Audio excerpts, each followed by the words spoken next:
another woman, and she has been the one sustaining, funding the marriage all this while. So I want to hear from you before what you have to say to Sharon.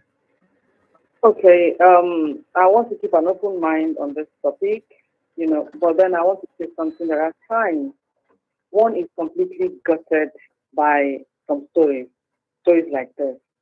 Having said that, let's look at our tradition. Despite all odds, tradition says the woman should cultivate family for good, the bad, the rough, and the ugly.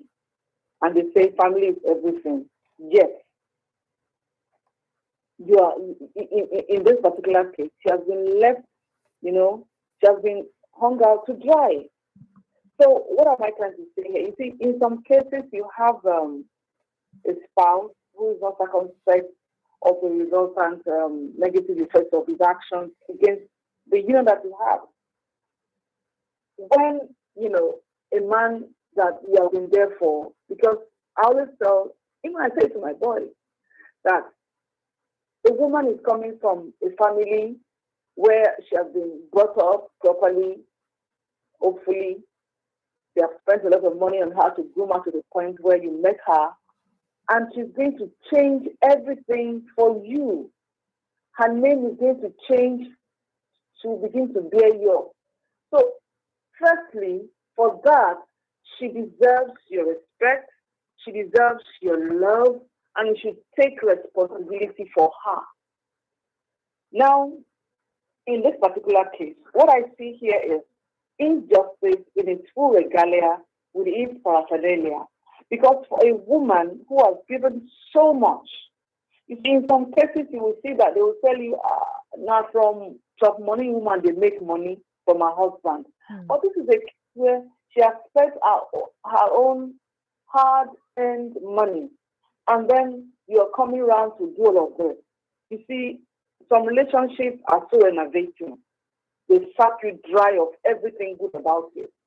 Because probably your spouse is half-wit, is selfish, or is a deceptive person. In this case, this man is everything. He's deceptive, he's selfish, and I think he's half-wit too. You see, some persons will come up and say, okay, maybe because she was the breadwinner by whatever reason, maybe she had been, been very rude to the man, maybe she had been maltreating him and everything and everything. You see, what makes a man is not how many women you put in the house. What makes a man is how you can come across with your pain.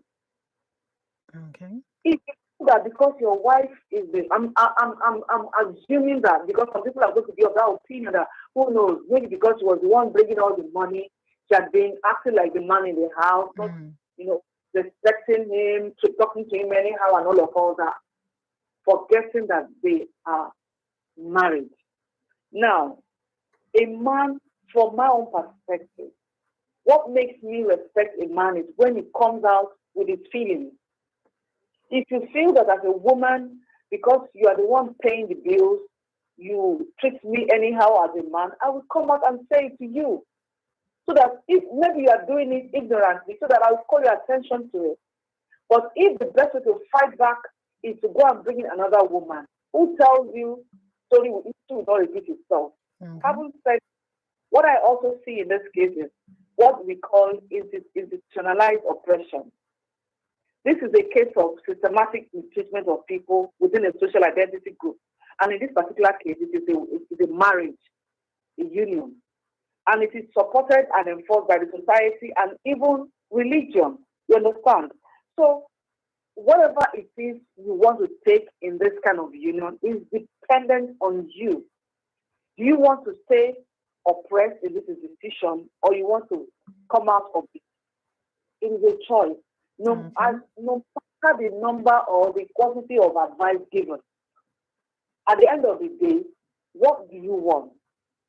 Yeah. Don't be caught into accepting this injustice. Don't be caught into, accepting any form of, okay, because I have spent so much money, I have children, what do I do? What will the society say? What do you think? What do you want? Because you see, It's not every time that But Ibn it is. Abo, at this point, she may not be thinking clearly because Mm. a lot is happening. So she needs someone that's is thinking clearly to help her make that decision. You see, that is one huge mistake to make. As much as I understand when you are in a ditch, anything and anything you will hang on to survive. But you see, I'm advising that at this point, she should calm down, look inwards. What do you want? Because sometimes there are some women that they will be advised, okay, because you have done all of this, because this man has done this, please leave him, go away. You have the money to take care of yourself. At the end of the day, a few years or months into her living alone, she'll begin to regret her action. So, what do you want? Yeah. Can you endure the nonsense this man has brought? Because there are some people that will tell you, I can't live alone. I can't live without him. So in such a case, I'm not going to say leave him because I don't want somebody to go out of a relationship and end up killing herself for making a huge mistake or for being a public, being ridiculed by people. Yeah. So I know that it is a very bad state. And we must always understand that there is always a period of attenuation. That is, reduction in values of a relationship. For whatever reason, maybe like this case, the man became cash strapped and the Okay. woman was wanting responsibility and probably started feeling very below himself, Yeah. started feeling very inferior, and everything the woman does or did would be, termed differently, like, okay, maybe it's because I don't have money, maybe it's this and that. Having said that, is there any formal modus vivendi she can she can tolerate? That is an agreement or arrangement that allows conflicting parties, to coexist peacefully. If such a thing, let us think. Okay. What I do is to open our head, open our mind, begin to look inward. What exactly do you want? Do you want? Can you live without this man?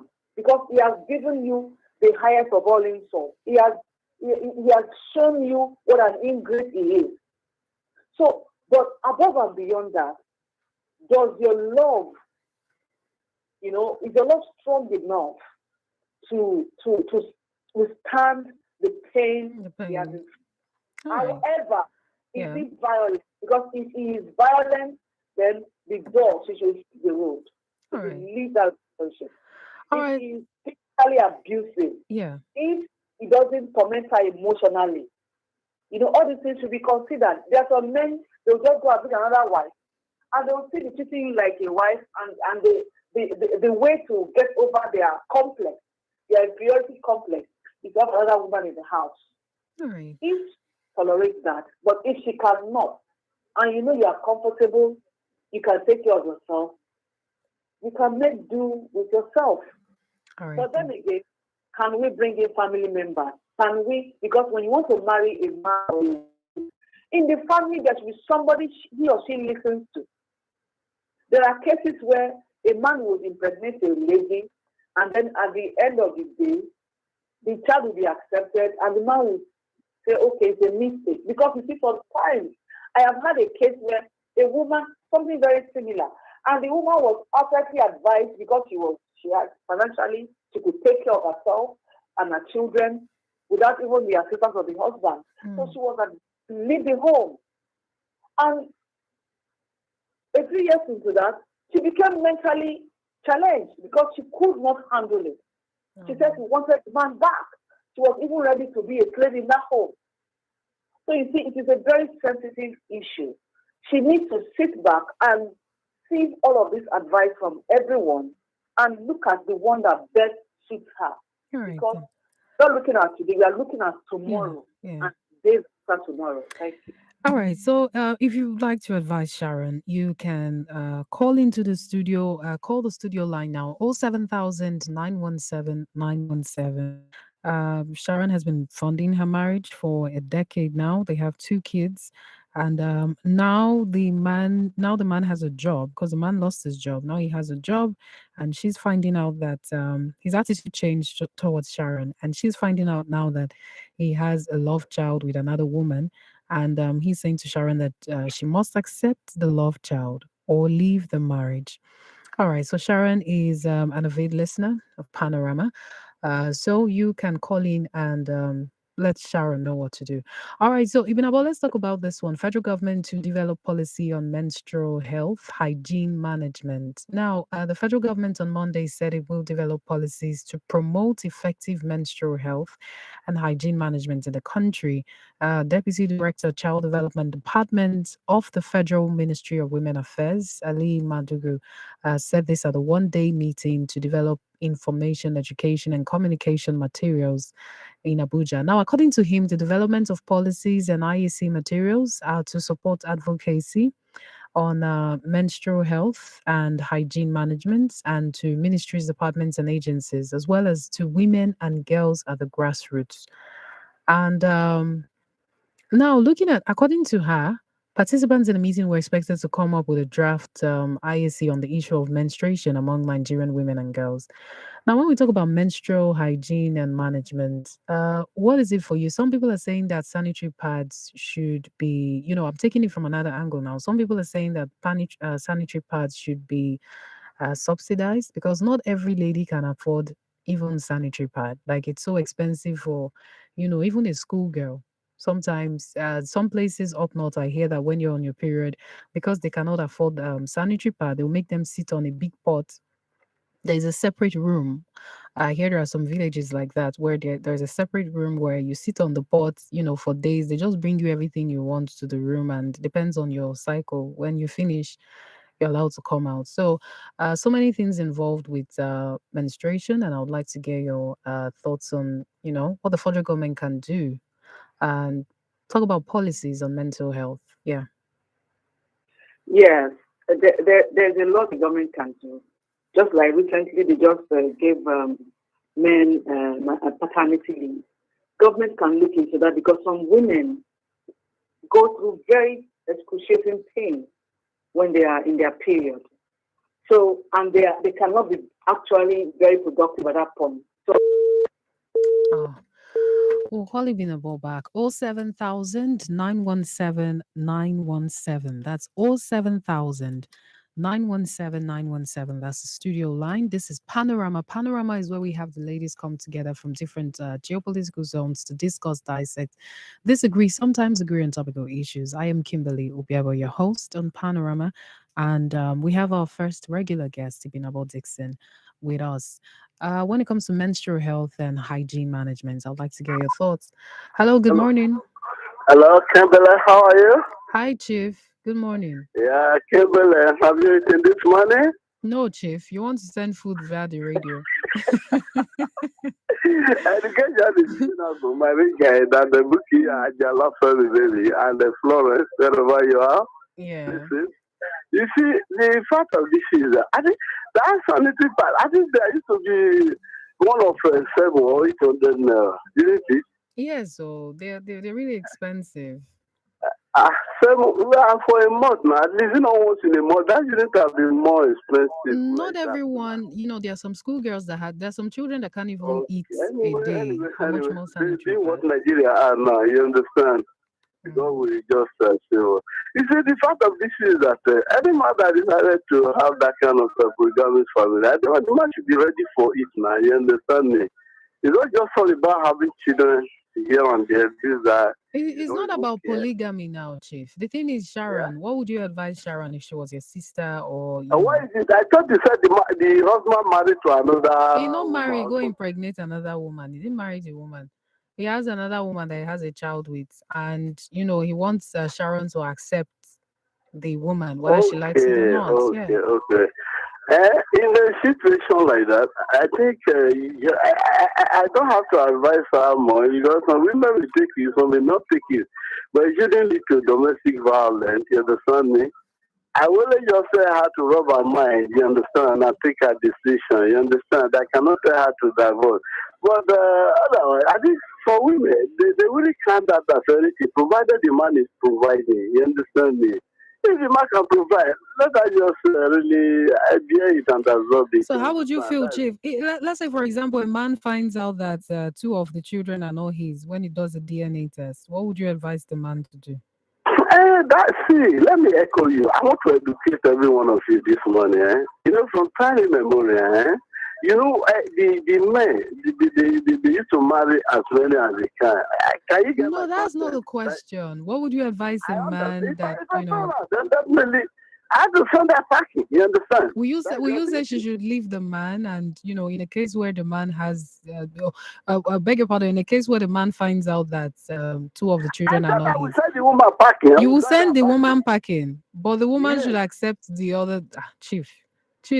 It has been now. That Chief, is let's continue African this kind of. conversation shortly because of the time. Now, Ibn Abba, please, on to you now. We have a few minutes for you so we can wrap up with Florence on Panorama. Okay, thank you. So, let me quickly respond to Chief because you see, a lot of men have this mindset that in the past, men used to have 100 wives. And the question is, what have we gained from that? And also, who is putting into cognizance the feelings of these women? Because you see, where you can never have or get love in such a relationship. The bottom line is why I'm being very careful with my advice is that we don't know how much love she has for him. We don't know how, because some women are so attached to their husbands that to detach becomes a problem. So if you cannot detach, how well can you tolerate this new relationship? Then of course, what is the nature of the marriage? Because this is an actionable act. If you are married to a woman legally and you bring in another woman, I can take you to court because it is wrong. That is not part of the agreement. Having said that, coming back to the issue of hygiene and menstrual health and all that, government should make sure that they have policies in place to help girls.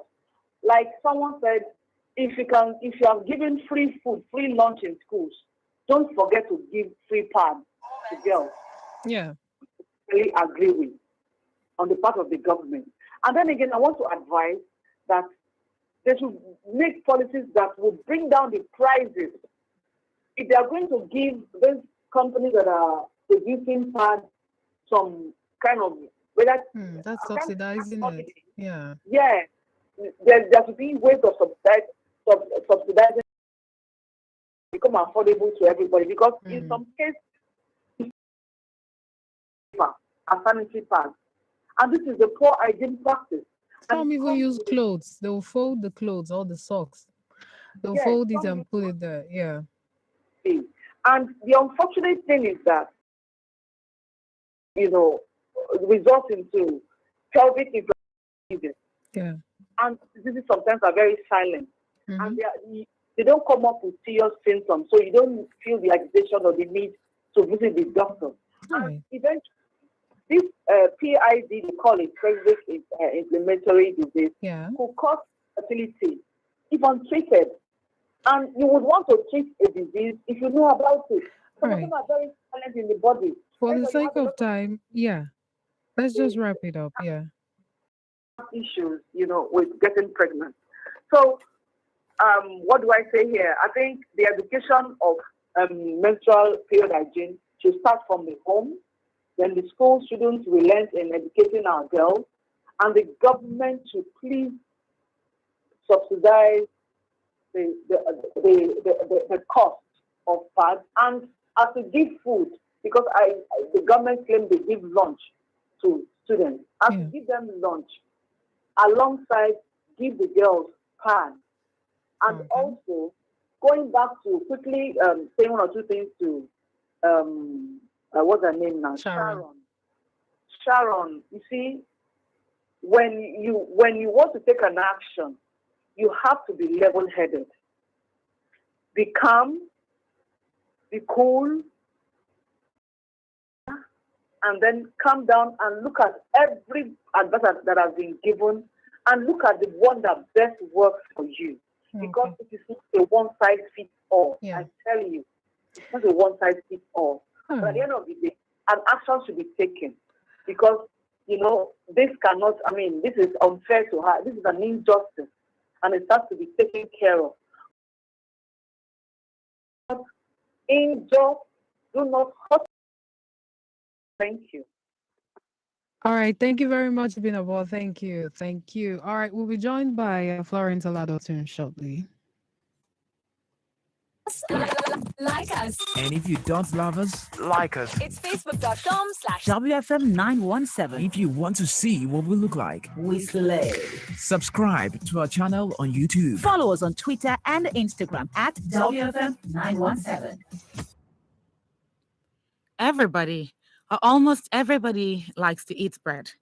Young or old, rich or poor, student or worker, eating bread is one thing that cuts across all strata of society.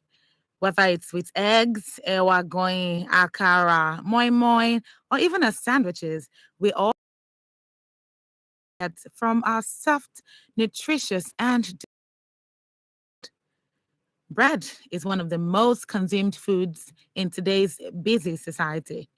And if you look around, you will realize that there are almost as many bakeries as there are streets, all providing different options of taste, variety, size, packaging, etc. for your delicious loaves of bread. But did you know that bread is not just bread? There's bread, and then there is bread baked with Mama Gold flour. Bread baked with Mama Gold flour is fluffy, tasty, and nutritious because it's made from high quality wheat inside a world class manufacturing facility. In addition to having the right balance of nutrients to support your body's needs, it also has vitamin A and it's fortified with vitamin A, so it supports your vision, immune system, your cells, and overall skin health. Mama Gold Flour has also received numerous recognitions and awards for its consistent quality and performance. Now that you know, be sure that you only eat bread with Mama Gold Flour. Now, the question is, how do you know bread that is made with Mama Gold Flour? Simple. Whenever you want to buy bread, look out for the Mama Gold partner bakeries that have the Mama Gold Flour signboard in front of it. There are several of them located in Lagos and Ogun State. When you buy from these bakeries, you can be sure that the bread you're buying is not only soft and tasty, right nutrients to support your body's nutritional needs. You may also ask, what if there are no Mama Gold partner bakeries in my area? Then simply ask your bakery whether they are using Mama Gold flour. And if they are, they need to sign up to become a Mama Gold partner bakery by calling Juliana on 0816 976 2530. By calling Juliana on 976 2530. Now, one of the benefits of becoming a partner bakery is that they get free training on how best to operate their bakery to ensure they are consistently producing high quality, delicious, and nutritious loaves of bread. So, once again, anytime you want to eat bread, make sure that you eat bread that is made with Mama Gold flour. So you are sure that the bread is not only soft and delicious, but it also contains the right balance of nutrients to support your body's needs. Mama Gold flour, quality flour for correct bread.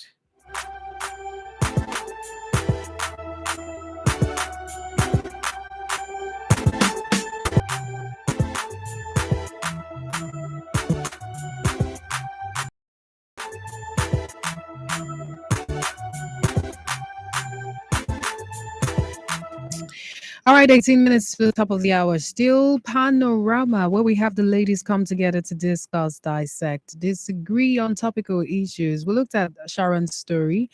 Well, you can advise Sharon, 07000 917 917. And we're also talking about, how the federal government can step in on issues of menstrual health and hygiene management. Florence, good to have you. Good morning. Good morning, Kimberly. Good morning, WFM. Good morning, our valued listeners. Yeah, good to have you as always. Now, what advice do you have for Sharon? Quickly, marriage counseling is best offered when both parties are on ground, when we hear this from the husband as well as from the wife. And again, from the information she has made available, a lot of questions are arising. But be that as it may, I'll just say what I assumption based on the information available. In the first instance, if her marriage to the man in question is a legal one, then she's a legal wife. The other union is null and void. So she should take consolation in that she's legally married to the man, and if things get out of hand, the law will back her up. But having said that, there are always choices to make and consequences follow. Sharon is in the best position to make her choice based on what she's going through. Nobody can feel her pain like she herself. But she should know that why she takes up, then she has to face the consequences. For instance, if she chooses to remain in that marriage and have the other woman and the child, then she should be ready for, whatever comes, maybe bickering, other schools and so on. Somebody said that no two women can stay in the same house, peacefully. And on the other hand, if she decides to move out, then she can be completely abandoned by the man. So these are choices that she has to, with a clear head, with a clear mind. The deed has been done. There's no point crying over and over it. She has to put herself together so that she can make rational decisions. But if violence is involved, emotional violence, physical violence, I would suggest that her first consideration should be staying alive and staying healthy. She has to stay alive for herself. She has to stay alive for her children. So if her safety is going to be compromised, then she should just do the right thing. All right, now NSA's anniversary. Stakeholders are calling for retraining of security agents. Now, as the nation marks 1 year anniversary of the NSA's protest, some stakeholders in Lagos have called for training and retraining of security agents in preventing similar protests from escalating in the future. You recall that in 2020, a march with a hashtag NSAS calling for an end to police brutality by SARS was hijacked by hoodlums, and the aftermath resulted in loss of lives and destruction of properties across the country. Activities by angry protesters as well as hoodlums who cashed in on the protests to unleash mayhem in Lagos and other parts of the country included acts of attacks on police stations, courthouses, television stations, as well as destruction of roads and other public infrastructure. However, to mark the 1 year anniversary of the NSAS protest, some NGOs have called for accountability on the parts of security agents, while also urging the government to ensure that there is a retraining of security agents. They also called for the punishing of all those found guilty of contravening extant criminal laws due to the NSAS protest. So let's get your thoughts on Panorama of the commemoration, the remembrance of NSA's anniversary. Oh, how time flies. 1 year already. This time last year, Lagos State was burning, but we thank God that we are alive today. Not just Lagos. Oh. Yeah. Our condolences to the families who lost loved ones in that unfortunate incident.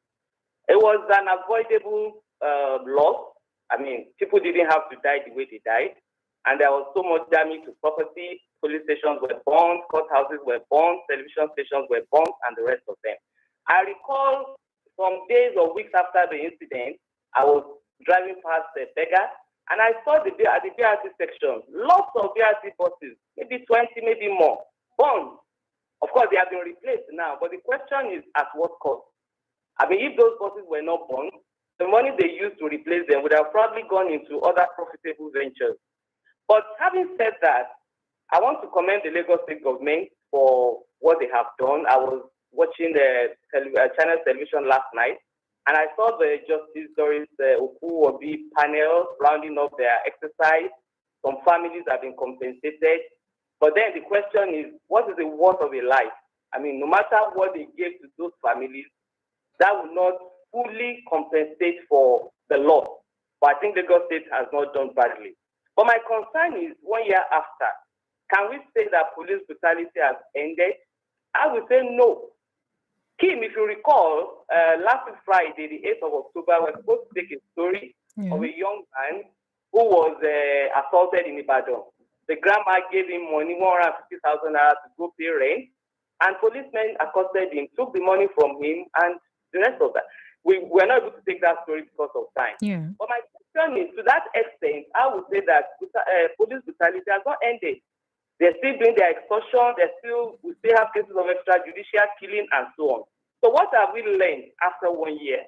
Then another question is, have the erring officers in the EndSARS process that led to the loss of life, have the officers been punished? Have they been punished? If they have not been punished, then the government has not done enough, because they need to be punished for that to serve as a deterrent to other policemen. And that is when, like the lawyers will say, that justice must be done and must be seen to have been done. So we are waiting for those culpable in that event to be punished. And I agree with the organizers of this program that security agents have to unlearn. They have to unlearn and relearn on the safest, the most humane, and the most effective ways of carrying out their duties. They don't have to torture people to death. They don't have to kill people in the name of trying to get information from them. So I think we still have a lot of work to do in this regard. Our security agents are not there yet. So what would you suggest should be, how do you think police brutality and misconduct can, be stopped? Beyond just punishing the officers now that, go, okay, beyond punishing the officers, like you pointed out, what other ways do you think police brutality and misconduct can be checked? Frequent training and retraining. Oversight function. They have superiors, they have leaders who know what they want them to do, who are supposed to have standards. Let me choose my words very carefully.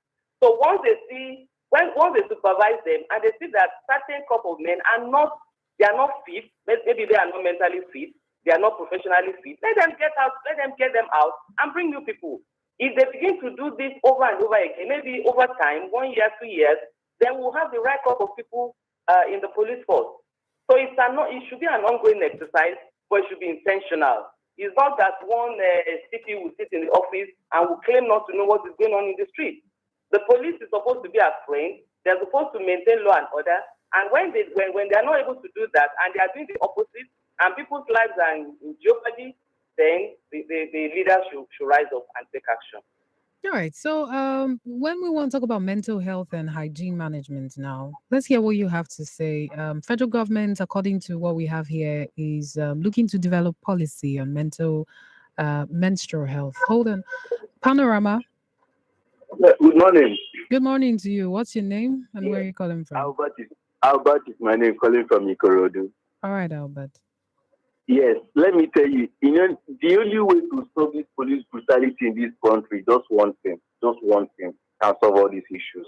You see, all the police in this country, take good care of them. You can give them apartments for free. So increase their salary to 60K, 70K is not too much for them. How can you be guiding a politician of collecting 14.20 million per month?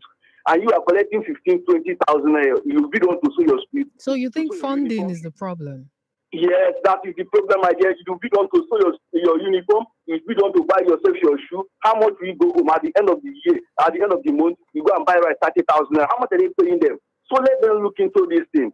So do you see, if they see a citizen of this country say, oh, these people are the ones that are paying us the tax, and they pay us our salary, then now they will know how to handle us. You can't be giving them peanuts and expect them to be smiling with you. They are joint forces with criminals then. Yes. All right then. Thank you very much, Albert. Thank you. Now, Florence, let's wrap Panorama up with what you have to say about menstrual health and hygiene. I've established, Ibinabo and I established that a lot of people cannot even afford pad.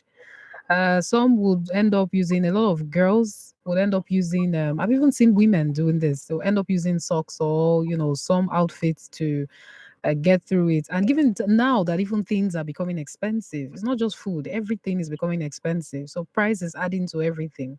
A schoolgirl that has not even been able to, is not guaranteed one meal per day, will also have to worry about pad.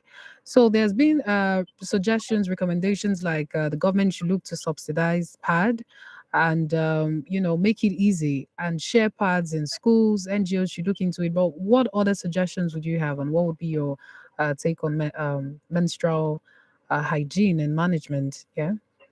Thank you, Kim. That's Yeah. a step in the right direction.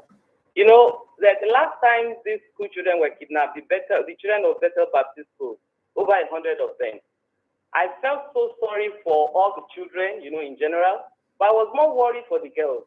And I was wondering, how would these girls take care of themselves during their period in captivity? I'm not sure kidnappers are that humane to make sanitary pads available. When you're in a normal setting, you're in your home or, a normal setting, you need to do extra work to keep yourself clean and all that, talking of someone in captivity.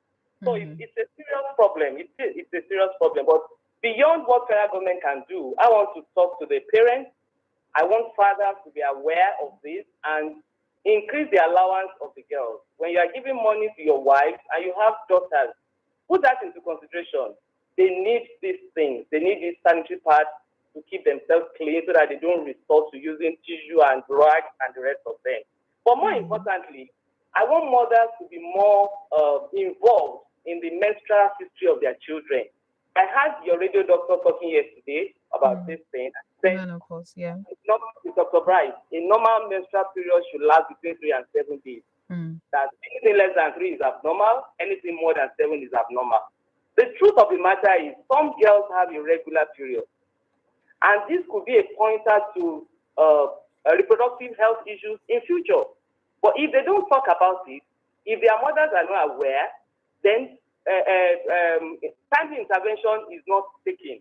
Okay. For instance, are you saying that the parents should open communication? They should keep communication open with the girl child. Mothers and mother figures. I'm saying mother figures because some girls are in the boarding school, so they have their periods in school. Their mothers are not there. But the matrons, the school nurses, the house mistresses should take that off. Every girl child should have a diary. Okay, my period is here this month. You take the number of days so that over time you establish your pattern. And once there's a departure, once you have subnormal or abnormal history, then the girls should be encouraged to talk to their mothers or talk to the mother figures as it were. And when we have these discrepancies, action should be promptly taken. Right. We don't wait until a girl is 25, 26, she wants to marry or she's married. We're on the clock right now, Florence. So please do well to wrap up so that we can wrap up. Yeah, I think I've wrapped up actually. Oh, okay. Make more money available so that mothers can get sanitary pads for their children.